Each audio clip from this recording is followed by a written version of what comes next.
तुमचा विश्वास आमची ताकद। महात्मा गांधी राष्ट्रीय ग्रामीण रोजगार हमी योजनेतील मजुरांवर लादण्यात आलेल्या जाचक-अटी आणि ग्रामरोजगार सहाय्यकांच्या प्रलंबित मागण्यांसाठी आज मोताळा शहरात आंदोलनाचा भडका उडाला।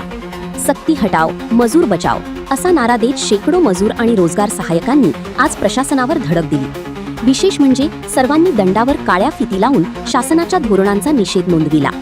आज गुरुवारी 16 एप्रिल रोजी सकाळी मोताळा पंचायत समितीसमोर या आंदोलनाला सुरुवात झाली। महाराष्ट्र राज्य ग्रामरोजगार सहाय्यक संघटनेच्या नेतृत्वात हे आंदोलन करण्यात आले।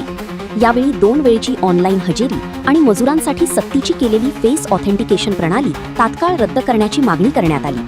पंचायत समितीपासून तहसील कार्यालयापर्यंत काढलेल्या या भव्य रॅलीने संपूर्ण शहराचे लक्ष वेधून घेतले।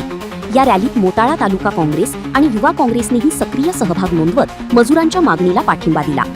ग्रामरोजगार सहाय्यकांना पूर्ण वेळ नियुक्ती द्या आणि त्यांचा पगार थेट बँक खात्यात जमा करा या प्रमुख मागण्यांसह तहसीलदार आणि गटविकास अधिकाऱ्यांना निवेदन सादर करण्यात आले आहे।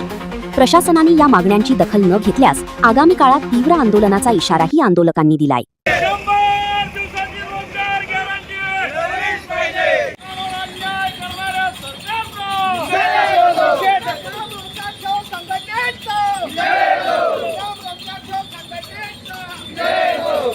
काँग्रेस पक्षाचे आम्ही सर्व पदाधिकारी कार्यकर्ते मंडळी यांनी एक धरणे आंदोलन पंचायत समिती मोताळा इथे आयोजित केलेलं होतं। तिथे धरणे आंदोलन करून आज तहसीलदार मॅडम आणि पंचायत समितीचे गटविकास अधिकारी दोघांनाही आम्ही संयुक्तरित्या निवेदन केलेलं आहे। ग्रामरोजगार सेवकांच्या अतिशय महत्त्वाच्या आणि त्यांना आवश्यक असणाऱ्या काही मागण्या आहे। त्याचबरोबर रोजगार हमी योजनेमध्ये काम करणाऱ्या मजुरांच्या सुद्धा अतिशय महत्त्वाच्या मागण्या आहे। हे शासन रोजगार हमी कायदा खिळखिळा करण्याच्या मागे लागलेला आहे, जेणेकरून रोजगार हमीचा कायदा संपुष्टात आला पाहिजे, जो की गरिबांना रोजगाराची गॅरंटी देत आहे। याच्यामध्ये आज आम्ही इथे निवेदन केलं आणि ज्या न्याय मागण्या आहेत त्या आम्ही तहसीलदार मॅडम आणि गट विकास अधिकारी यांच्याकडे सादर केलेल्या आहे। तात्काळ या योजनेचे मध्ये ज्या काही त्रुटी आहे त्यावर लवकरात लवकर शासनाने